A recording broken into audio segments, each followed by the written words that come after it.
안녕하십니까. 초고층 및 특수구조 설계 2조 마이너스 모델링 팀 발표 시작하겠습니다. 목차는 다음과 같고, 모티브 건축물, 모델링 적용 구조, 모델링 조건, 모델링 시행착오, 최종 모델, 소감 순으로 발표 진행하겠습니다. 첫 번째로 모티브 건축물입니다. 저희 조가 선정한 모티브 건축물은 여의도 파크 1, 2 건물입니다. 건물의 높이는 각각 334m, 260m이며 업무, 숙박, 상업시설로 이루어져 있습니다. 파크 1, 2에는 메가컬럼이 적용되어 있고 사진 속 빨간색 기둥이 메가컬럼입니다. 두 번째로 모델링 적용 구조입니다. 먼저 투블러 구조란 건물 외부 벽체의 최소한의 계급으로 행하 중에 대해 건물이 튜브와 같이 거동하게 함으로써 건축물의 휘광성을 최대화하여 건축물의 높이를 증대시키는 구조입니다. 특징으로는 횡력 저항 구조체가 외주부에 있어 전체 폭이 모멘트에 저항을 하고 내부 구조도 연직 하중만 지지하여 내부 기둥 및 보호 배치가 자유롭습니다.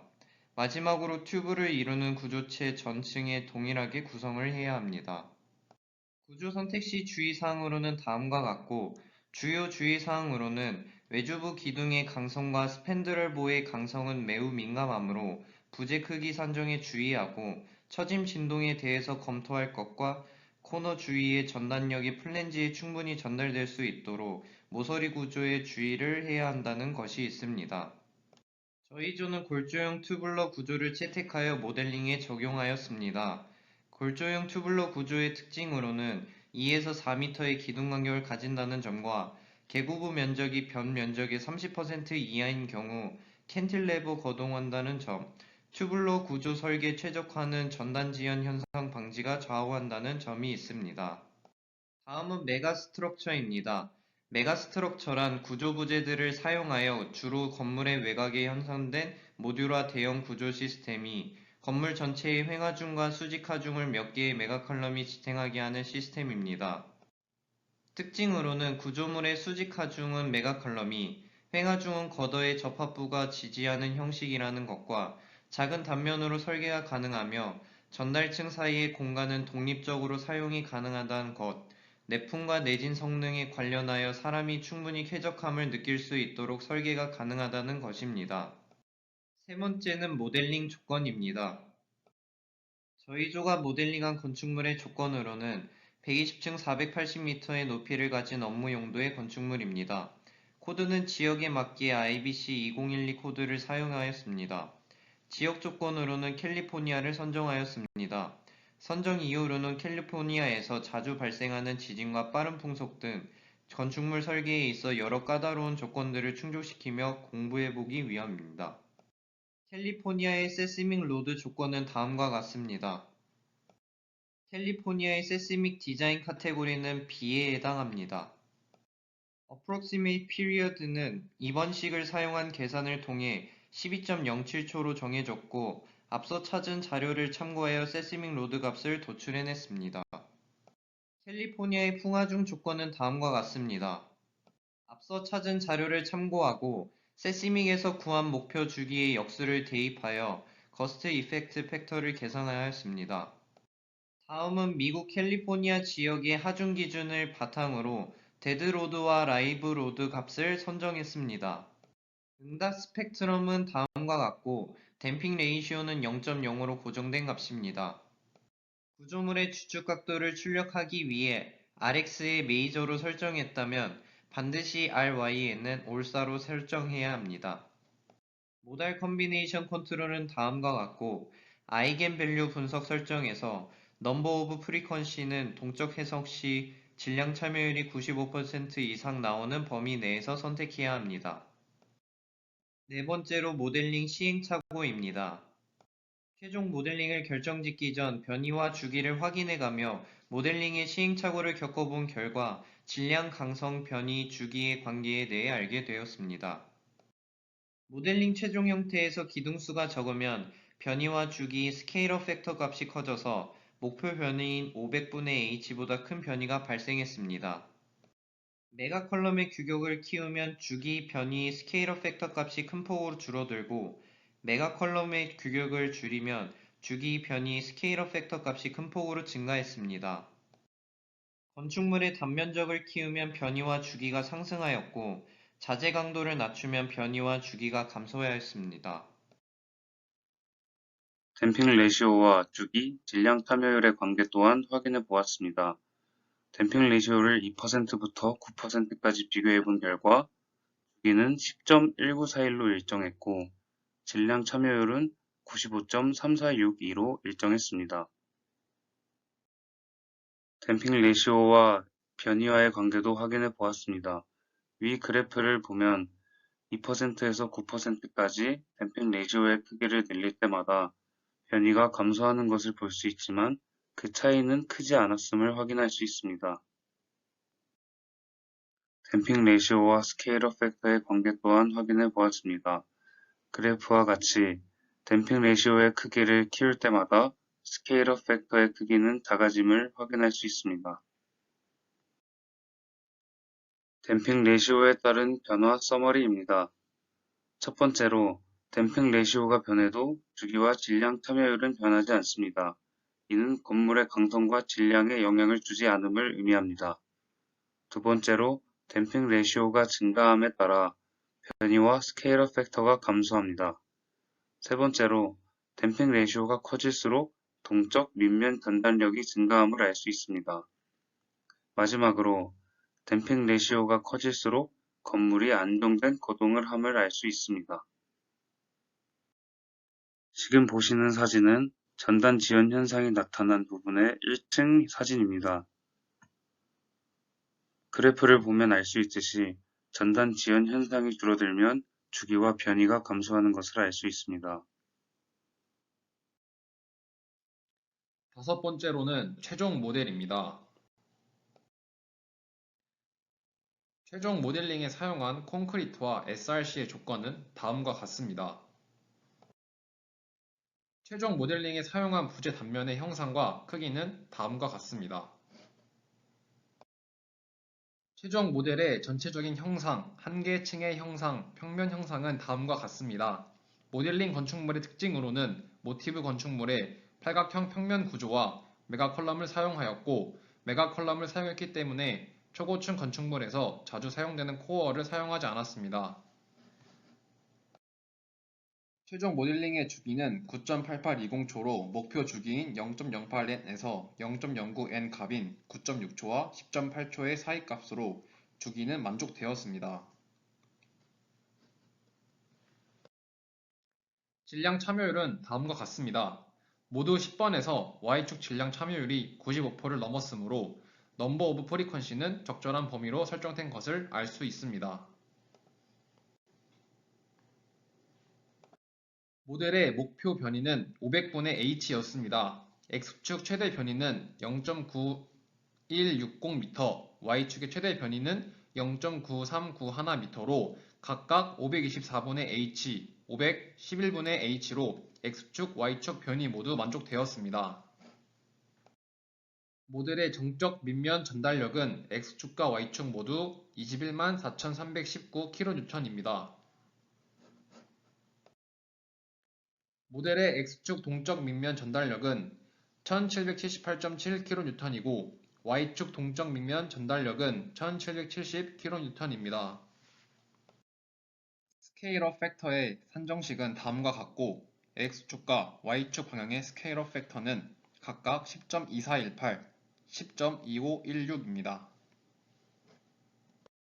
스토리 드리프트의 RX는 만족되었습니다. 스토리 드리프트의 RY 또한 만족되었습니다.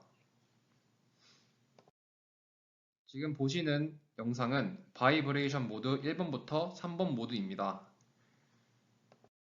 지금 보시는 영상은 바이브레이션 모드 4번부터 6번입니다. 지금 보시는 영상은 바이브레이션 모드 7번부터 9번입니다. 지금 보시는 영상은 바이브레이션 모드 10번부터 12번입니다. 지금 보시는 영상은 바이브레이션 모드 13부터 15번입니다.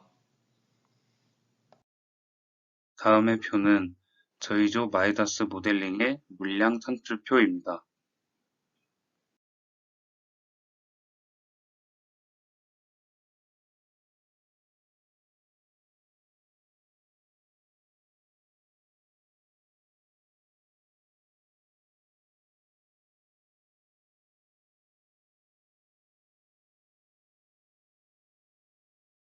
최종 모델 요약입니다.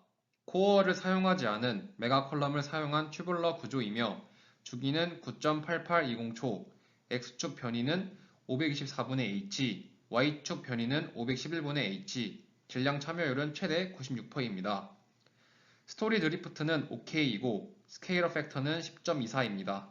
세부 사항은 보시는 바와 같습니다. 마지막으로 소감입니다. 다음은 이호봉 하구의 소감입니다.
민병호 하구의 소감입니다.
김정태, 이승규, 이민섭 하고의 소감입니다.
권오빈, 김문기 하고의 소감입니다.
참고 문헌은 다음과 같습니다. 2조 발표를 마치도록 하겠습니다. 들어주셔서 감사합니다. 안녕하십니까. 아디다스조 대형 신경망의 역전파 완전 정복 발표를 시작하겠습니다. 목차는 다음과 같습니다.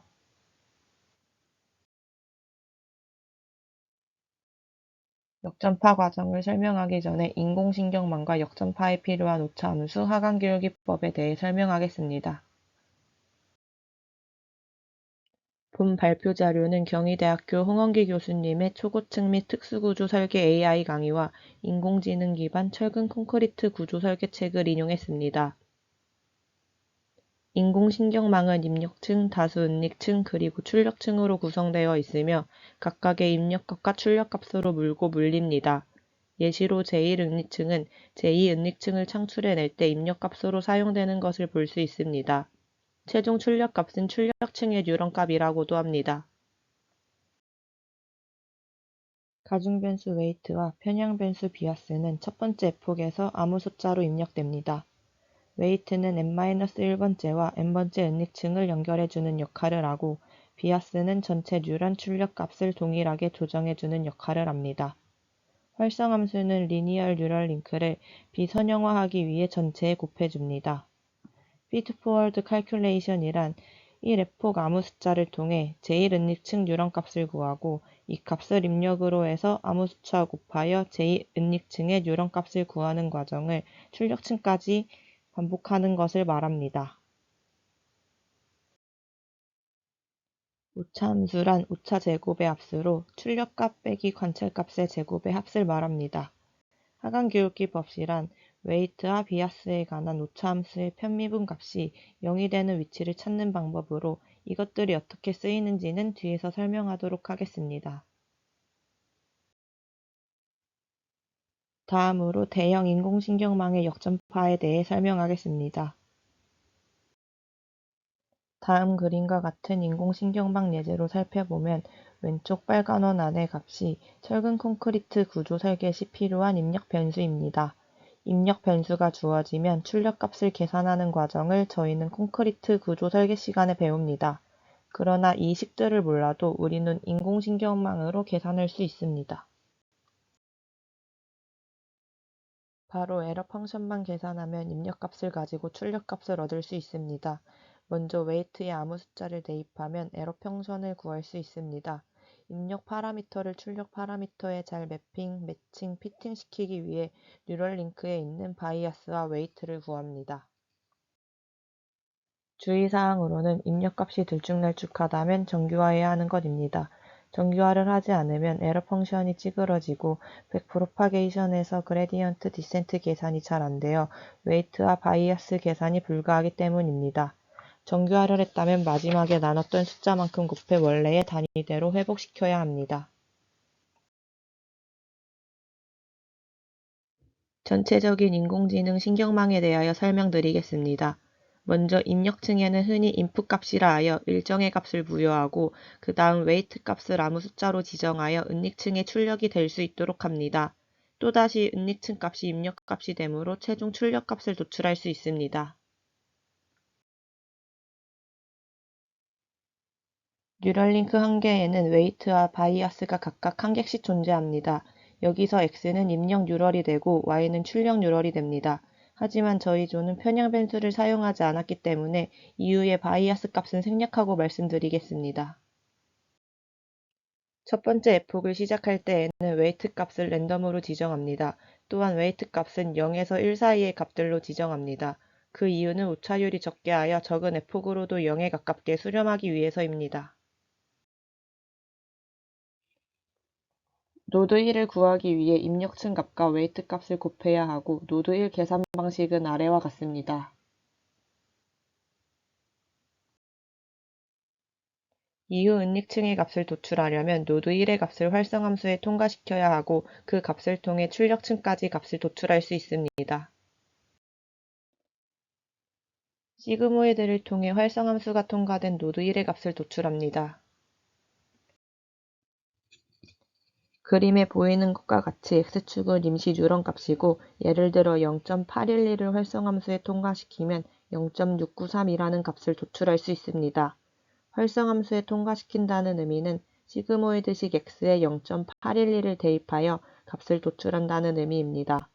다음 그래프는 시그모이드 함수에 0.812 값을 대입하면 0.6925 값을 도출함을 시각적으로 표현한 그래프입니다.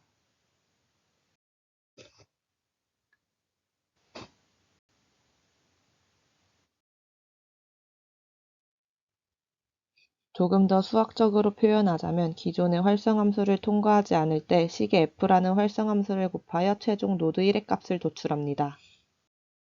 같은 방법으로 노드 1부터 노드 3까지 값을 도출하고 은닉층과 출력층 사이도 같은 방법으로 출력값을 도출합니다. 다음은 AI의 순반향 역전파에 대해 설명하겠습니다. 순반향 가장 마지막 최종 요런값, 즉 활성함수 이유값과 측정값에서 계산값을 나눈 타겟값을 비교해 에러 펑션을 구합니다. 썸넷 아웃 값은 넷 노드 1 곱하기 16번째 가중변수 더하기 넷 노드 2 곱하기 17번째 가중변수 더하기 넷 노드 3 곱하기 18번째 가중변수로 구할 수 있습니다. 여기서 썸넷 아웃은 활성함수 들어가기 전의 값을 의미합니다. 넷 노드는 이전 레이어에서 활성함수를 통과한 값입니다. 썸넷 아웃을 활성함수에 넣으면 0.706이라는 아웃풋 값이 나옵니다. 이것이 최종 출력값입니다. 에러 펑션은 타겟값에서 아웃풋 값을 뺀 수치의 제곱을 해 구할 수 있습니다.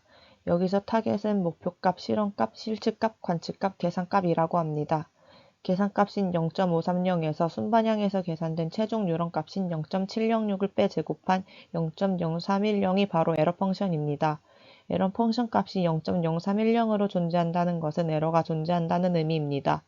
이를 감소시켜야 하는데 이때 gradient descent from error 펑션을 사용합니다. 즉 에러 함수를 통한 경사 하강법입니다. 16번째 가중변수 수정, 즉 업데이트합니다. 에러 펑션을 16번째 가중변수로 편미분해서 수정합니다. 편미분한 값은 한 번에 나올 수 없습니다. 뉴런과 노드가 많아서 한 번에 구할 수 없는데 체인룰을 사용해 편미분 값을 구합니다. 에러 펑션과 웨이트 값을 분리한 후에 그 사이에 다른 항들을 넣어 체인룰을 사용합니다. 각 항의 값은 쉽게 구할 수 있습니다. 2 곱하기 아웃풋 타겟 곱하기 활성함수 미분한 식의 썸넷 아웃 넣은 값 곱하기 넷 노드 1으로 에러 펑션을 웨이트로 편미분한 값을 구할 수 있습니다.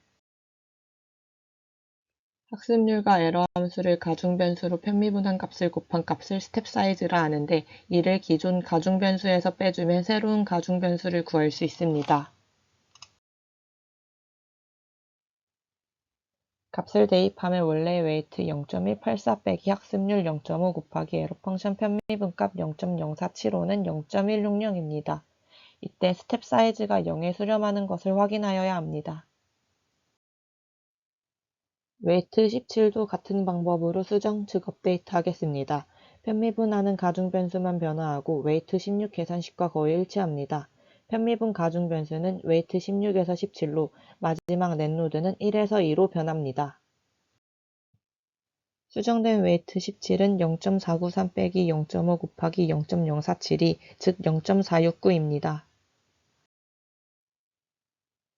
웨이트 18도 마찬가지로 편미분하는 가중변수만 바뀌어 0.630 빼기 0.5 곱하기 0.0507, 즉 0.650입니다. 웨이트 18은 편미분 가중변수 웨이트 18로 마지막 넷노드는 3으로 변합니다. 원래의 가중변수에서 빼기 스텝 사이즈는 새로운 가중변수입니다. 하지만 이는 최종 웨이트가 아닙니다. 스텝 사이즈가 감소하다 0이 되는 지점에서 에러가 최소화됩니다. 랜덤에서 시작한 가중변수와 편향변수가 점점 정확해집니다. 은닉층과 입력층을 연결하는 가중변수와 수정 계산을 설명하도록 하겠습니다. 위식은 체인룰을 활용한 식으로 가중변수 1에 대한 오차의 변이를 구할 수 있습니다. 노란색으로 색칠된 아웃풋 값은 활성함수가 적용된 요럴 값이고 초록색으로 칠해진 썸넷 아웃 값은 활성함수가 적용되지 않은 요럴 값입니다. 그레디언트 디센트를 사용하면 복잡하므로 체인룰을 활용하여 약분하여 구합니다.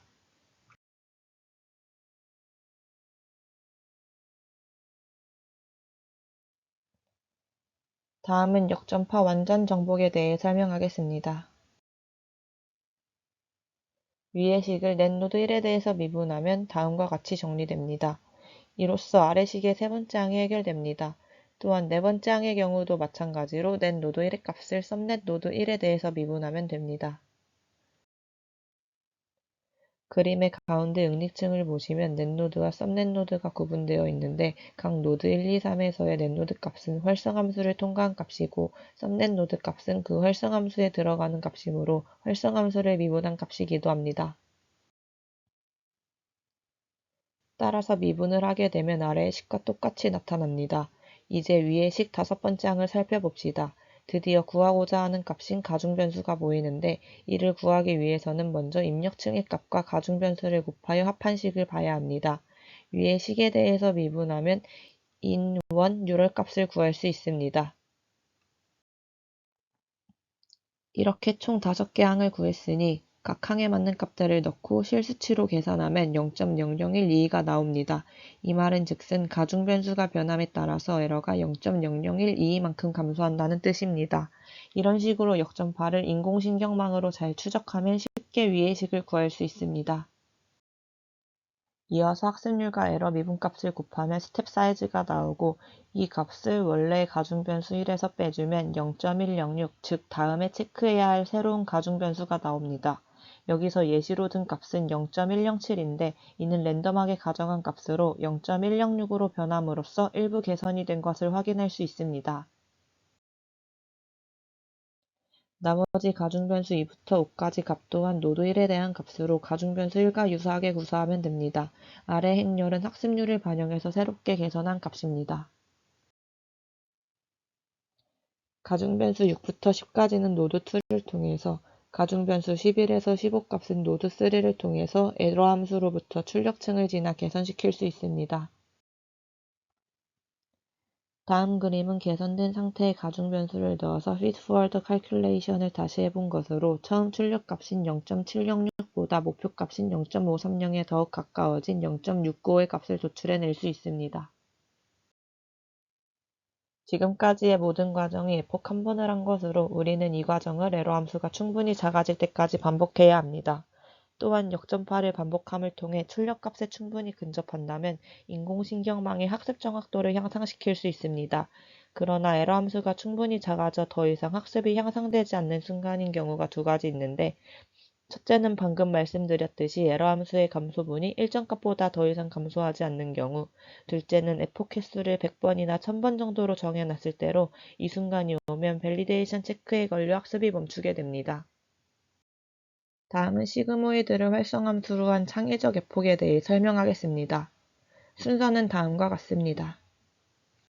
에폭 입력층 값을 교수님 책에 있는 값과 다르게 500, 700, 40, 500, 0.015로 설정하였습니다.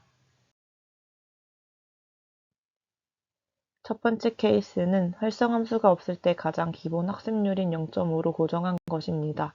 첫 번째 에폭에서 이 펑션이 3.1858, 두 번째 에폭에서 이 펑션이 1.1524로 감소했습니다.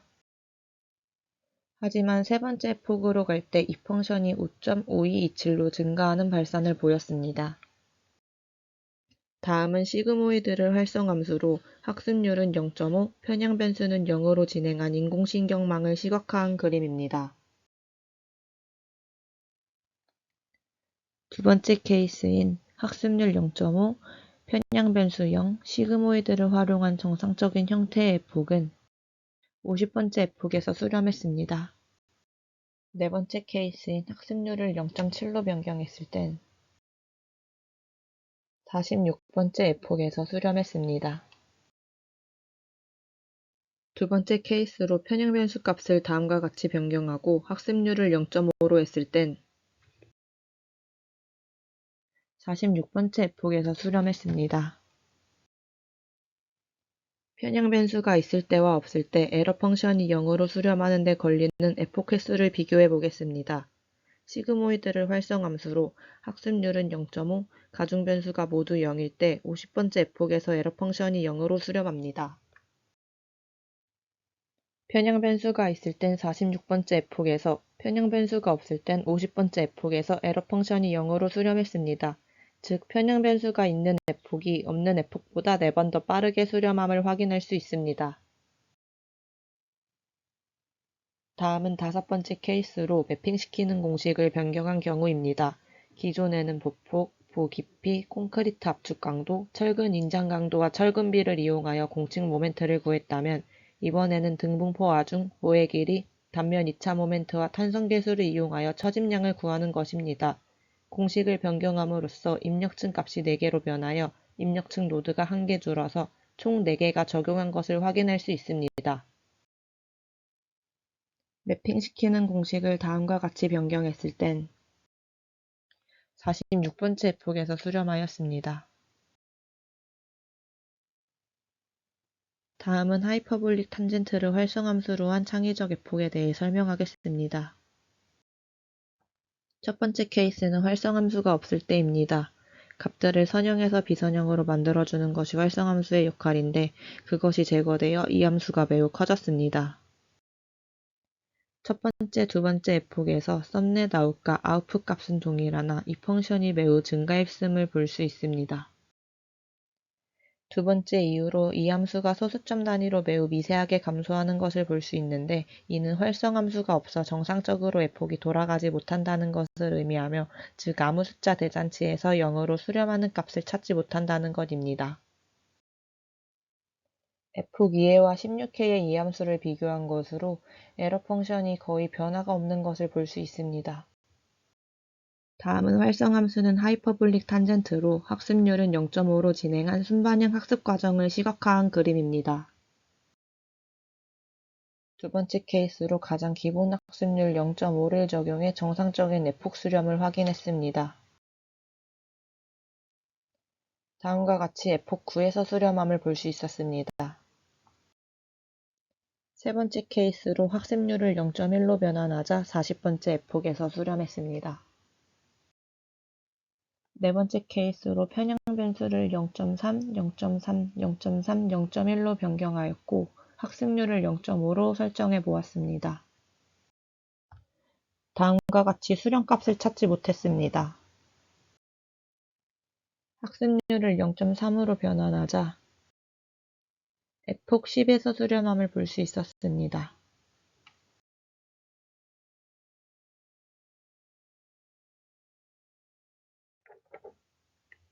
다음은 다섯 번째 케이스로 매핑시키는 공식을 변경한 경우입니다. 기존에는 보폭, 보깊이, 콘크리트 압축 강도, 철근 인장 강도와 철근비를 이용하여 공측 모멘트를 구했다면 이번에는 등분포 하중, 보의 길이, 단면 2차 모멘트와 탄성 계수를 이용하여 처짐량을 구하는 것입니다. 공식을 변경함으로써 입력층 값이 4개로 변하여 입력층 노드가 1개 줄어서 총 4개가 적용한 것을 확인할 수 있습니다. 계산식은 단순보 등분포 하중에 대한 처짐식입니다. 앞서 시그모이드와 다른 점은 활성함수를 하이퍼볼릭 탄젠트로 바꿨다는 점이 있습니다. 매핑시키는 공식을 다음과 같이 변경하고 학습률은 0.3으로 입력했습니다. 에폭 10에서 수렴했습니다. 출력값을 도출해낸 후 정규화 값에 1000을 곱해 원래대로 수정해 다음과 같은 아웃풋과 타겟값을 구했습니다. 다음은 소감입니다. 한 학기 동안 AI에 대해 많은 것을 배웠습니다. 처음엔 많이 어렵고 익숙하지 않아 에폭을 이해하는 과정부터 실제로 인공지능 신경망을 만드는 작업까지 힘들었지만 교수님과의 미팅과 반복적인 학습으로 AI에 대한 친밀도가 생겼고 미래에 정말 필요하고 꼭 알아야 하는 학문으로 생각했습니다. 내년에 초고층 수업을 듣는 학생들이 있다면 꼭 열심히 들어보라고 말해주고 싶습니다. 다른 분들의 소감은 다음과 같습니다.